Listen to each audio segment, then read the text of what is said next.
Oh ya, Bu Ipa, ngomong-ngomong hari ini nanti Bu Ipa ada sesi coaching ya sama Bu Nani. Iya Pak. Kira-kira mau dilaksanakan kapan Bu Ipa? Insya Allah besok kapan? Oh besok itu ya.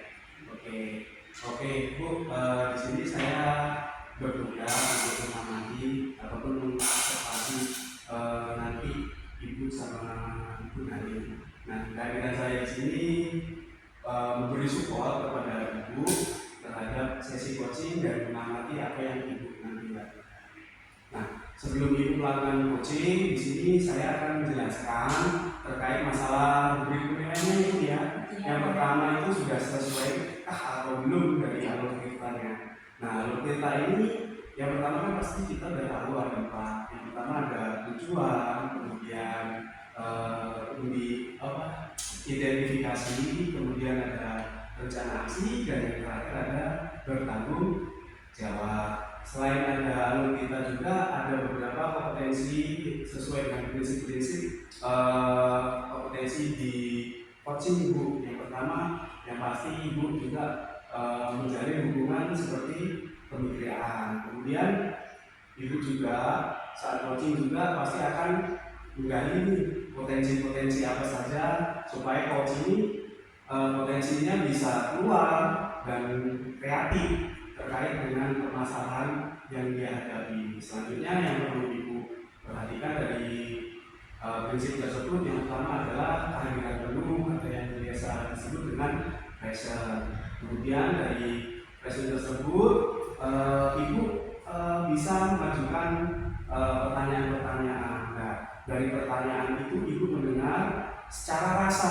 Nah, rasa ini adalah yang pertama adalah receive, yang kedua adalah A, yang ketiga surprise, dan yang terakhir adalah appreciate. Nah, dari receive ini Ibu bisa menerima pertanyaan-pertanyaan dari yang coaching lakukan. Baik, dari rubrik penilaian tersebut ada yang ditanyakan, Bu Ipa? Cukup Pak. Cukup jelas ya Bu dari rubriknya yang saya jelaskan. Nah, baik Bu Ipa, lanjut ya. Di sini saya ingin menanyakan, Bu Ipa ini kompetensi yang ingin dikembangkan ini nanti saat coaching apa Bu? Untuk kompetensi yang ingin dikembangkan itu yang pertama yaitu kehadiran penuh Pak. Terus yang kedua mendengarkan dengan aktif. Terus selanjutnya yaitu mengajukan pertanyaan yang kedua. Dari ketiga kompetensi tersebut, mungkin Ibu bisa lebih spesifik lagi bagian mana yang nanti saya akan bisa observasinya Bu. Untuk bagian ini saya akan mengambil mendengarkan aktif dan mengajukan pertanyaan yang kedua. Siap. Kemudian indikator yang ingin dicapai Bu Ipa nanti apa Bu? Yang pastinya yaitu menyimak dan lebih banyak mendengar daripada berbicara, serta bebas dari judgement, asumsi maupun asosiasi.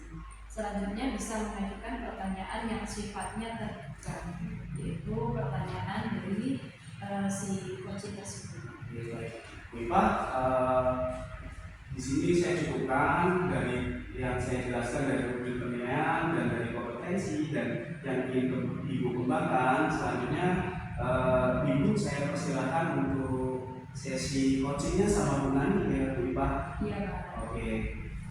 Terima kasih Pak. Oke. Waalaikumsalam warahmatullahi wabarakatuh. Selamat pagi, Bu Ipa. Ada waktu sebentar. Saya mengganggu waktunya tidak? Saya mau berdiskusi tentang masalah saya bersama rekan-rekan sejak saya di sekolah.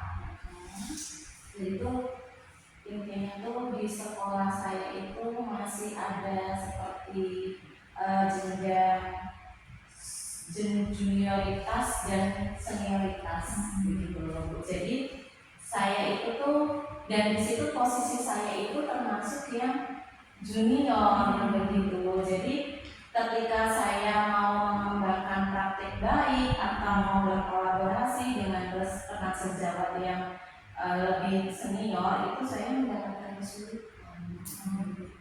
Jadi tentang kolaborasi kolaborasi gitu ya Bu Nani ya. Iya betul. Terus untuk tujuan utamanya Bu Nani ini, bagaimana cara agar teman-teman Bu Nani ini bisa berkolaborasi dengan Kalau untuk tujuannya itu karena saya ingin mengembangkan praktik baik itu loh Bu Iva. Makanya kan saya kan ingin berkolaborasi dengan mereka karena kan selama saya menempuh pelatihan di CGP itu kan banyak praktik baik. Saya itu ingin menularkan kepada mereka. Cuman yang senior itu ada yang misalnya gini, Bu Nani ini masih junior begitu, sedangkan saya yang senior begitu, jadi belum bisa dianggapnya belum mampu lah untuk memberikan praktek baik dan lain sebagainya. Baiklah Bu Nani, itu tadi tujuan yang ingin Ibu capai ya. Mari kita coba identifikasi lagi apa saja yang mungkin menjadi penyebab rekan sejawatnya Bu Nani ini bisa diajak berkolaborasi ya. Apakah ada hal-hal tertentu yang sudah Ibu coba lakukan sebelumnya? Kalau sejauh ini yang sudah saya coba lakukan itu saya berusaha mengadakan pendekatan secara personal. Jadi saya melakukan pendekatan secara personal kepada rekan-rekan sejawat saya yang lebih senior, karena kalau menurut saya memberikan praktek baik secara langsung, kalau secara kelompok itu karena untuk pemikirannya kan sudah berbeda ya Bu. Kalau saya masuk ke secara personal atau face to face begitu dan saya berdiskusi, sharing dengan mereka maksudnya ya dari hati ke hati seperti kita seperti ini, mungkin itu akan lebih bisa diterima gitu. Baiklah Bu Nani, untuk kedepannya untuk rencananya itu apa ada hal tertentu yang ingin dilakukan?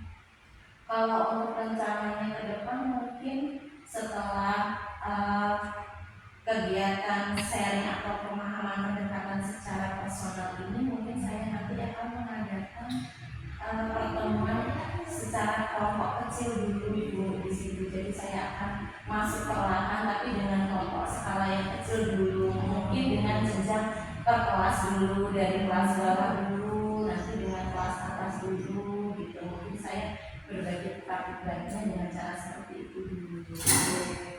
Nah, dalam melakukan itu Bu nanti ada tidak pihak-pihak yang bisa membantu?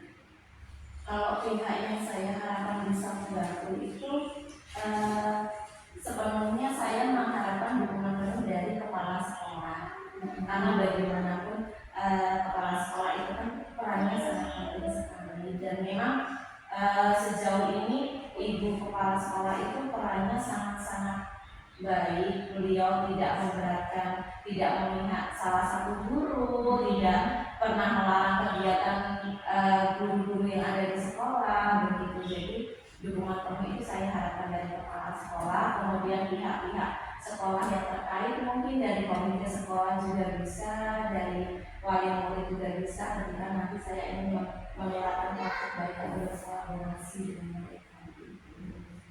Baik Ibu, kira-kira nih rencana Ibu akan dilakukan apa? Kalau mungkin kan sebentar lagi kita mau ada mid semester ya Bu, mungkin nanti kita bisa mengadakannya setelah mid semester sambil mengadakan evaluasi dulu. Jadi kita mungkin bisa sharing atau berbagi pengalaman tentang hasil mid semester yang anak-anak laksanakan nanti. Jadi ya tapi dengan skala kecil dulu, mungkin saya mulai dari kelas bawah dulu baru ke kelas atas gitu. Baik Bu, terima kasih sudah bercerita ya, dan mau berbagi pengalaman pada. Terima kasih juga Bu Iva sudah mendengarkan curhat saya. Nah, kira-kira yang didapat dari percakapan pada hari ini apa nih? Secara tidak langsung percakapan ini membuat saya mempunyai tujuan pasti tentang apa yang nanti akan saya lakukan dan sudah saya lakukan, dan yaitu jadi saya nanti punya langkah apa yang harus saya ambil, saya sudah tahu. Jadi saya sangat berterima kasih sekali dengan kita. Sekali lagi saya terima kasih Ibu telah bercerita dan berbagi pengalaman kepada saya. Saya berharap Ibu bisa menerapkan rencana-rencana Ibu yang sudah Ibu rencanakan. Dan semoga saya juga bisa lebih insentif nanti ya sama Ibu ya untuk bisa melihat dari hasil perubahan-perubahan berikutnya yang akan Ibu lakukan. Terima kasih Ibu pada pertemuan ini. Saya rasa cukup di sini ya. Terima kasih sudah mendengarkan cerita saya. Jangan lupa kalau lain hari nanti saya butuh bimbingan, butuh teman atau mitra untuk berbagi masalah saya. Sama-sama. Terima kasih sekali. Saya kan kelas dulu ya Bu Eva. Saya lanjut yang lain lagi. Terima kasih. Assalamualaikum. Waalaikumsalam. Baik, Bu Ipa, tadi kan sudah melakukan sesi coaching bersama Bu Nani. Nah, perasaannya Bu Ipa itu seperti apa setelah melaksanakan coaching sama Bu Nani? Perasaannya yang pastinya plong Pak. Dan terus saya sudah mendengarkan keluh kesah Bu Nani, karena Bu Nani itu yang tadinya nggak mau mengeluarkan unek-uneknya akhirnya sudah dikeluarkan semua. Itu ya Pak ya. Itu ya. Baik, Bu Ipa, yang Ibu lakukan tadi saat coaching ini apa saja Bu yang Ibu sudah lakukan? Yang sudah saya lakukan yaitu yang pertama sesuai dengan alur kita, terus selanjutnya sudah mendengarkan dengan aktif dan sudah menerapkan prinsip-prinsip coaching. Baik, Pak. Nah, di sini saya sudah observer ataupun pengamat yang tadi saya tugasnya mengamati tentang kompetensi mendengarkan secara aktif dan mengajukan pertanyaan yang berbobot. Baik, di sini saya akan bacakan hasil pengamatannya tersebut ya Bu ya. Baik, yang pertama tadi Ibu sudah melakukan sesi coachingnya itu sudah berjalan dengan lancar dan sudah baik. Dari alur ceritanya pun sudah nampak ya, dari mulai tujuannya, dari identifikasinya, dari pemecahan masalahnya, serta komitmen bertanggung jawabnya pun sudah ada di situ. Sedangkan prinsip-prinsip dari coaching pun juga sudah nampak di situ ya, dari mendengarkan aktif, pressure, dan berkomitmen dengan tanggung jawab. Kemudian selain itu juga menerapkan prinsip-prinsip coaching, Bu Ipa tadi juga sudah fokus mendengarkan dari apa yang diceritakan coaching, sudah present gitu ya pasti, dan mendengarkan secara aktif, dan pertanyaan-pertanyaan pun yang diajukan Bu Ipa tadi sudah berbobot dan terbuka, bukan pertanyaan yang tertutup. Yang pasti Bu Ipa sudah melakukannya semuanya dengan baik.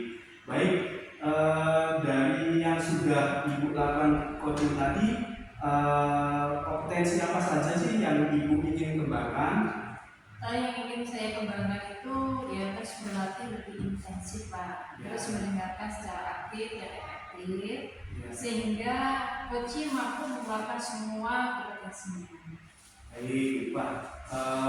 Kemudian kompetensi apa lagi sih yang Ibu ingin kuasai lagi dari sesi coaching ini kali ini? Ya, mendengarkan secara aktif sih. Ya, baik Ibu. Terima kasih Bu Ipa sudah melakukan sesi coaching dengan Bu Nani. Mudah-mudahan kita bertemu lagi pada kesempatan yang lain dan pada momen yang lebih baik. Mudah-mudahan Bu Ipa juga bisa berkembang dengan kompetensi dengan coachingnya. Saya akhiri, wabillahi taufiq wal hidayah. Wassalamualaikum